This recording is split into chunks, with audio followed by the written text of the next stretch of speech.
and welcome to another bake along. It's Easter weekend, so we couldn't let that go by without making some really yummy vegan hot cross buns. Now this takes quite a long process because we have to let the dough rise several times before we bake them, but I'm going to walk you through that and show you just how easy it is. Let's zoom in and take a look at our ingredients. Okay, so we're going to start with the first stage of making our dough for the hot cross buns. First thing we're going to do is take 500 grams of a strong white flour. I'm using a bread flour for this. If you can't get that, then you can use all-purpose flour. It may just have a slightly different consistency, but it will still work the same way. So that's our 500 grams. We're going to pop that in the mixer.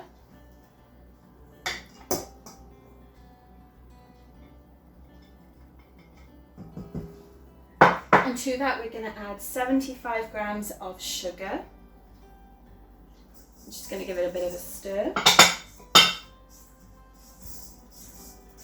Now the next thing we're going to do, which gives the flavour, is add our spices. So I have a mix here of mixed spice and cinnamon. So it's 2 teaspoons of mixed spice and a teaspoon of cinnamon. I'm going to pop that in.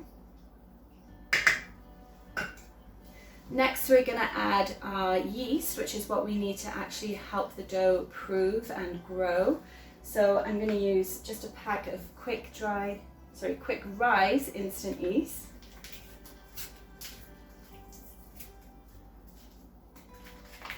And I'm going to pour all of that in.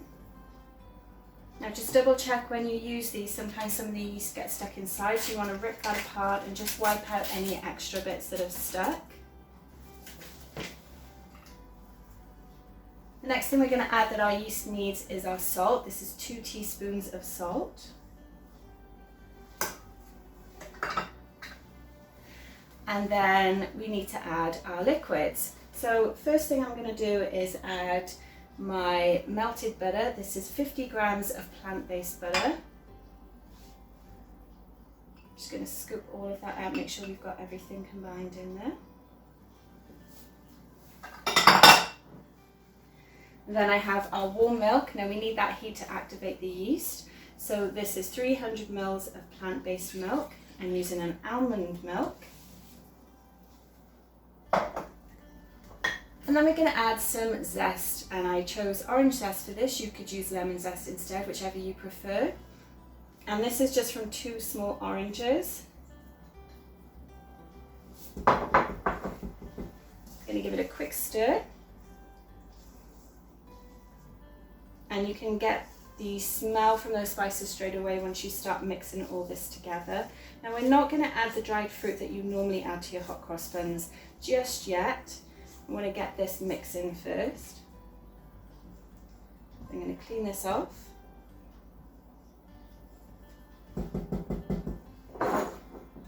And we're going to use our dough hook for this. Now if you're not using a stand mixer, this process will just take you a little bit longer. You can absolutely do it on your counter or in a bowl, but I prefer to use the stand mixer. I just don't have the strength to knead as well as I used to. I'm going to pop this on and plug it in.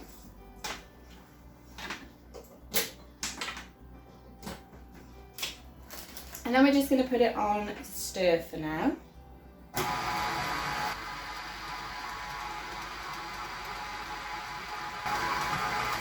Now I've just mixed it a little bit, and the last thing we need to do is add the element that's going to make it fully vegan. So normally you would add 1 egg to this, but we're going to add applesauce. And I like to use these really handy containers because this is exactly the amount that I need, but I will put all of the ingredients listings in the description for the video. So let's pop this back up. This is going to give it a really nice flavour profile as well with that little apple flavour. And then we'll go ahead and we'll re-stir.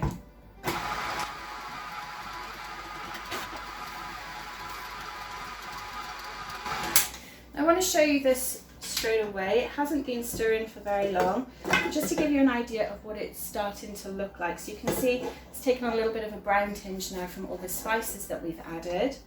So we're just going to pop that back in. And you'll know when your dough is ready to start proving because it'll actually come away from the side of the bowl. It'll feel more tacky than sticky as well, so it won't actually stick to your hands, it will just feel a little bit tacky. So let's carry on mixing.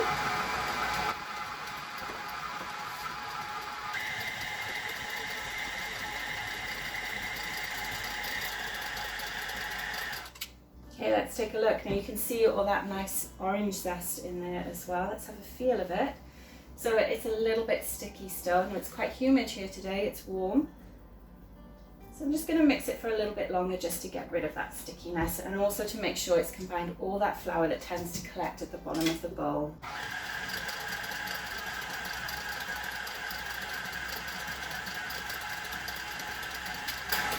And that's as far as we're going to go. So again, you can see that's a really nice consistency. This is what we're looking for. It's not so sticky now, just a little bit. But what we now need to do is add our dried fruit. Now traditionally when you make hot cross buns you would use currants or raisins. You can put any dried fruits in there at all. And for this I'm using 200 grams and I have a mix of just regular raisins and golden raisins as well. Sometimes you'll find mixed peel in hot cross buns. I'm not so much of a fan of that, so we're just going to stick to raisins instead. Let's pop those in. And then we're going to go ahead and stir again until that's fully combined.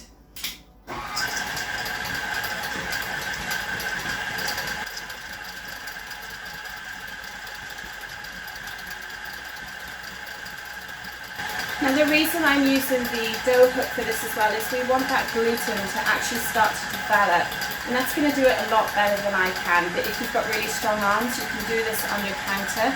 You just want to put a little bit of flour on your counter to do that, to stop it sticking. You just knead everything in as you go, and as it's kneading in as well you're actually going to develop the flavour of the dough as well. So let's take a look. That looks great. So it still needs a little bit longer because it's not quite coming away from the sides of the bowl, but you get an idea of what it looks like. That fruit is nice and evenly distributed. And I'm just going to pop it back in, let it mix for about another 5 minutes.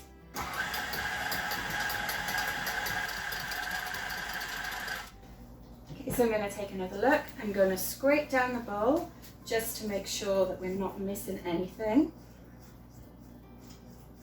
Now one thing I'll add is that you can't really overmix this. We actually want to mix it a lot so that it activates that gluten and will give us that really nice springy texture to the hot cross buns. So it's very different to making cakes where you don't want to overmix your cake batter. So let's scrape this off as well. And it smells so good at this stage, that traditional nice spice smell that we're so used to with our hot cross buns. Okay, I'm going to pop this down and let it mix for a few more minutes.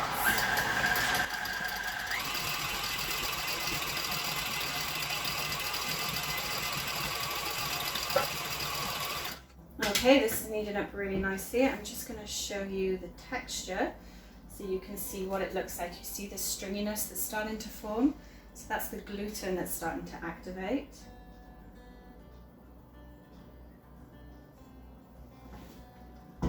And let's just continue it mixing.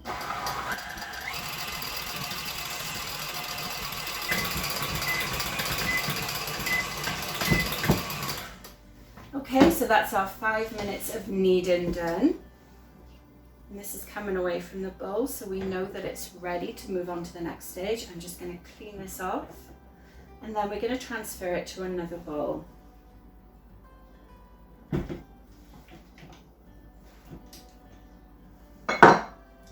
Give you a look at it before I do that. You can see it's got a nice stringy consistency, so it's ready.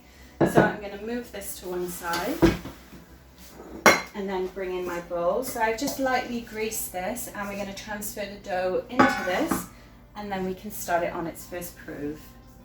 So let's just scrape it down and pop it in.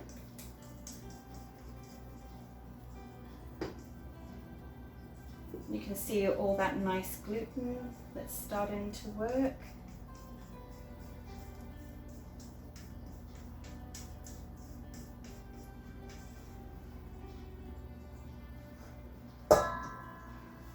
Okay, perfect. So this is where you just want to take a quick glance at it.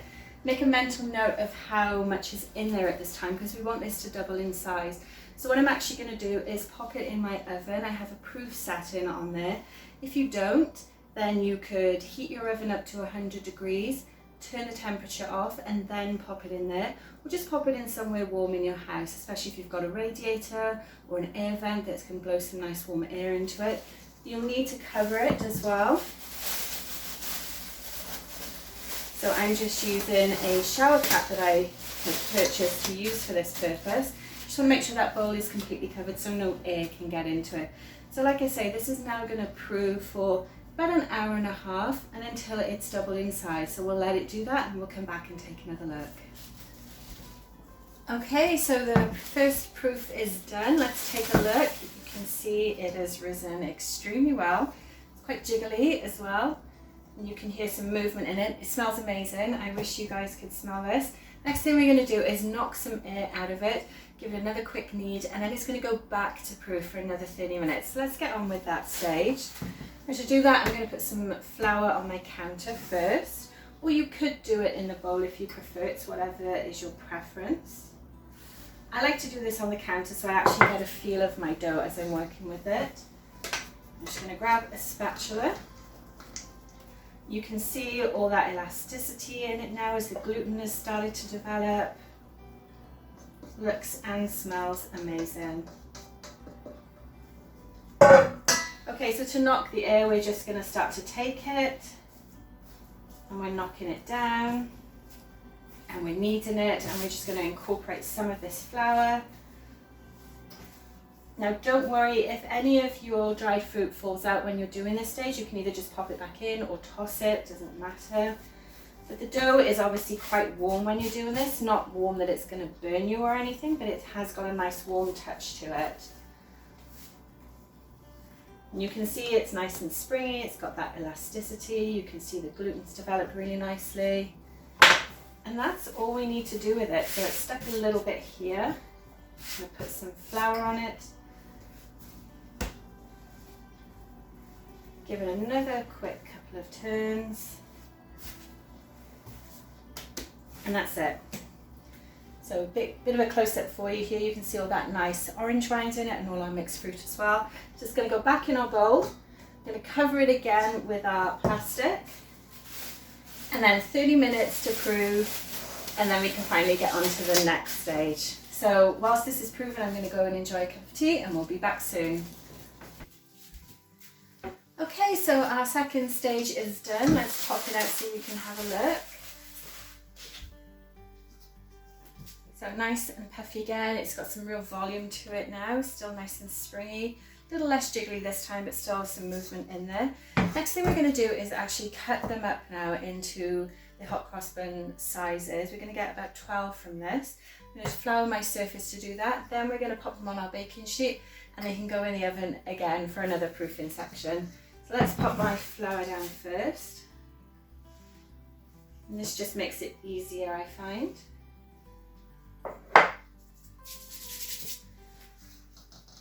Okay, and we'll peel this out.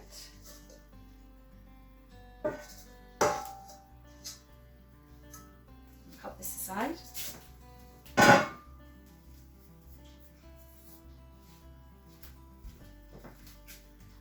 Okay, so now I'm going to cut it up into my sections. So I'm going to use this. You can obviously use the smaller ones as well. This is handy because it will just cut nicely through it for me.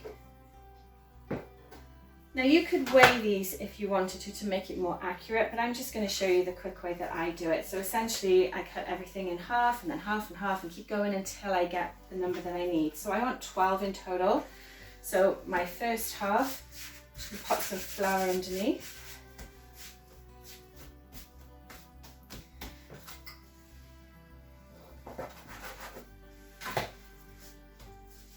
So I'm going to cut this into 3.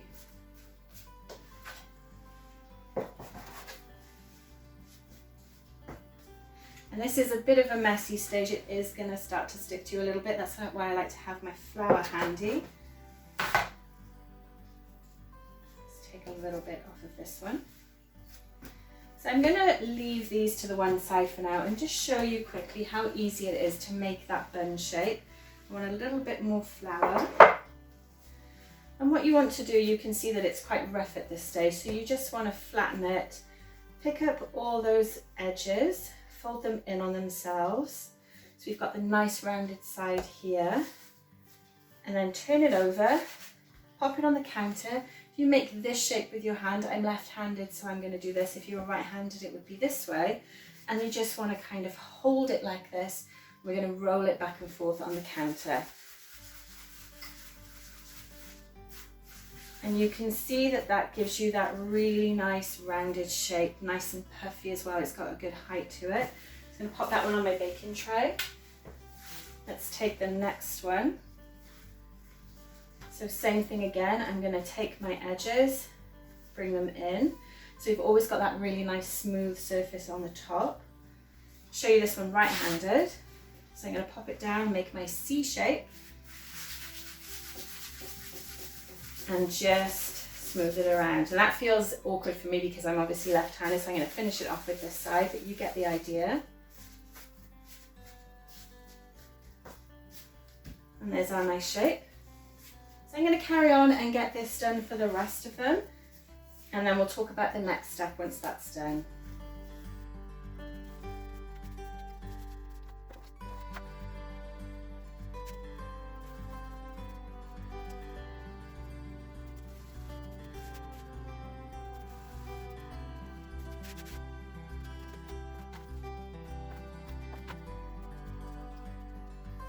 Now, one thing I will mention while I'm doing this, sometimes you'll see pieces of your dry fruit will actually try and come out when you're cutting them. It's entirely up to you whether you want to push them back in or not. It doesn't really matter. You can have quite a rustic look on these. I tend to just push them back in just to give a nice even surface.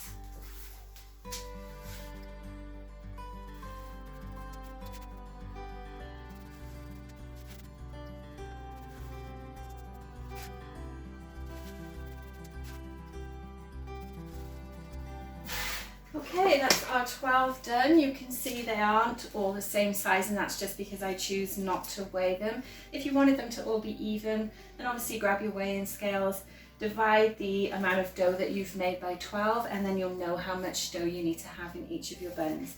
You'll notice as well that they are still fairly evenly spaced out. That's because when we put them in the oven again to do the last proofing stage, they'll actually grow a little bit, and as they bake they'll grow as well. And we want them to touch when they bake, but we don't want it to be so compacted that they don't actually have room to rise properly. So now I'm going to cover these with plastic again. They're going to go in my proofing oven for about 45 minutes, or just leave them somewhere warm in your house. And then we'll come back and we'll be ready to finish the last stage before we can bake them. Okay, so our final proofing session is done. Look how great these look, guys. I wish you could smell them. It's just like Christmas, it smells. So we're going to peel this back. Now again, you can see they're nice and risen. They've obviously started to spread a little bit as well. They feel nice and warm.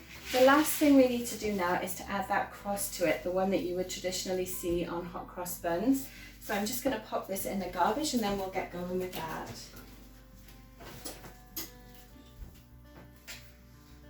So what we're going to need for this is some flour and water to make it a slurry. It's just a little paste that goes on top.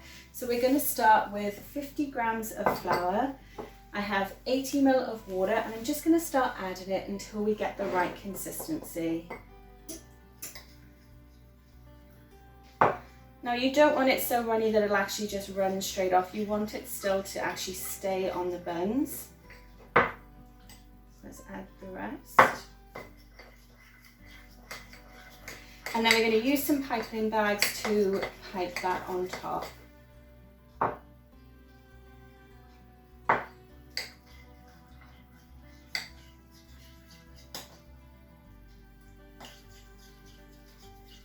And then once my oven is warmed up, we can finally get these baked.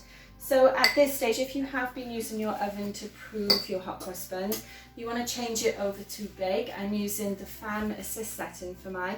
I'm using that at 370 degrees Fahrenheit. So whilst that heats up, this is a great time for you to make up this slurry, and then we can pipe that cross on.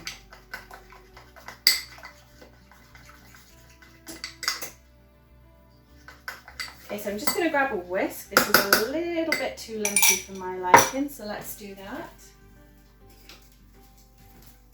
Just want to kind of beat down those lumps in the flour. Oh, that's looking much better.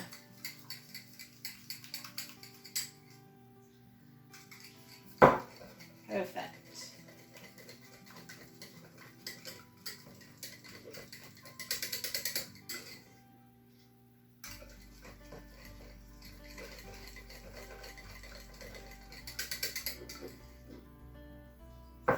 Okay, that's great. I'm just going to clean up my counter. Now, if you've ever seen any of my cookie decorating videos that I do, you'll recognize these. These are tipless bags that I use regularly for my buttercream and my icing work.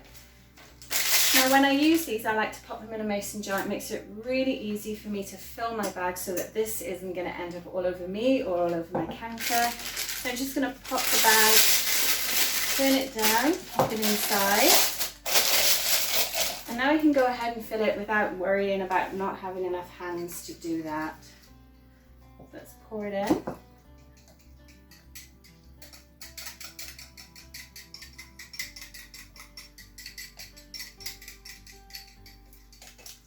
Now the trick with these as well is when you cut your bag, you don't want to cut too much off the end, otherwise the whole thing is just going to come flooding out because it is quite runny. Let's tip this back up. I usually like to give it a bit of a squeeze at the end just to get that working down to the bottom. And then I'm going to twist it. I'm going to turn it upside down so the liquid is this way, not going to come out this way. And I'm going to go ahead and cut a little bit off.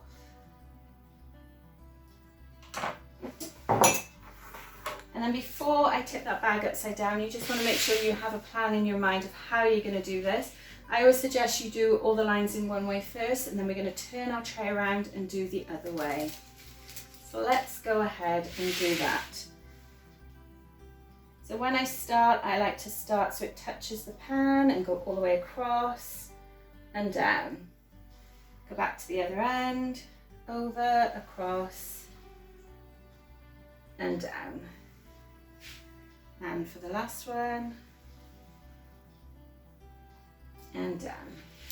Now you can see because it's runny, it's going to run down the sides as well, and as they bake, everything's going to be nice and filled in together. And then you turn it round and we do the same.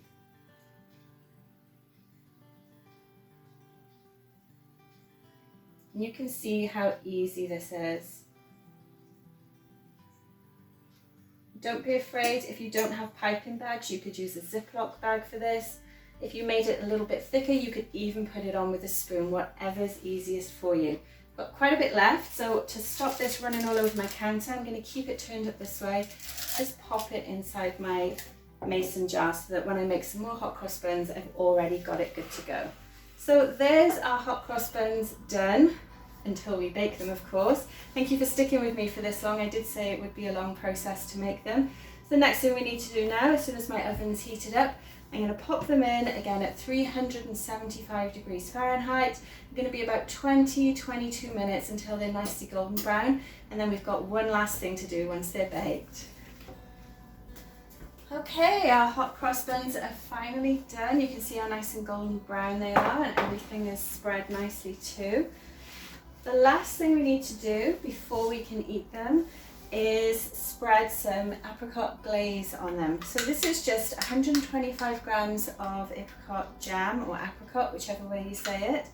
And then I've added a tablespoon of water to it and just popped it in the microwave for about 10-15 seconds just to warm it up and to smooth it out a little bit as well. And then what we're going to do, because these have just come out of the oven and they're really warm, we're going to brush it on top, and that's going to give it that really nice shiny glaze that we always see. So you just want a regular brush for this. Put lots on, and it's going to give it that look that we all love with our hot cross buns. And you can see straight away what a difference that makes. And it's entirely up to you whether you want to leave them cool a bit. You can eat them straight away. They are going to be very, very hot, but they're also very, very good when they're straight from the oven as well. They're also really nice if you let them cool and then just slice them open and add some extra butter with them. And what a lot of people like to do actually is, once you have a few left after a few days, if you have any left of course, then you could pop them in the toaster to warm them up again and spread some jam and some butter on them. But they're really, really nice, and they obviously don't last too long in my house when I make them either. And just to go over a few different variations that you can have, as we mentioned, these are vegan, so there is no dairy and there's no egg in them at all. You can easily make substitutions to the recipe, and I'll talk a little bit more about that in the description below the video.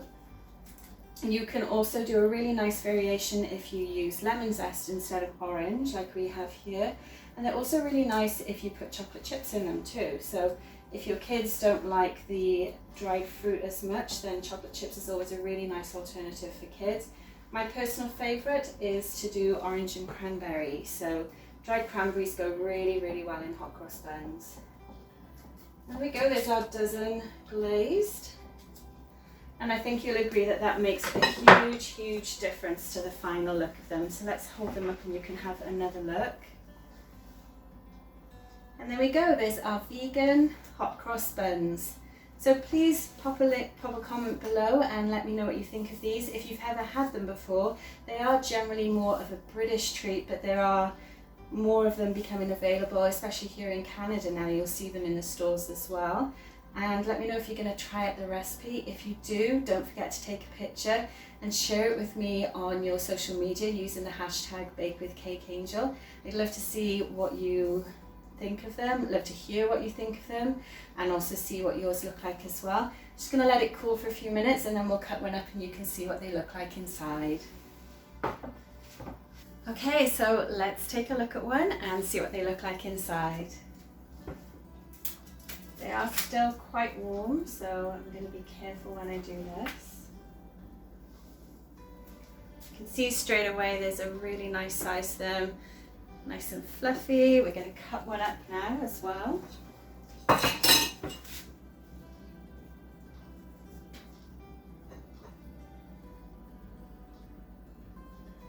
Let's have a look at that yumminess inside. There you go, perfect hot cross bun. You can see all that nice steam coming off it, but you can see all the really good structure that we got in it. So that's all from the kneading and the proofing stages that we did. So whilst there's a lot of work to get to this stage, I think it's definitely worth it. Let's have a try.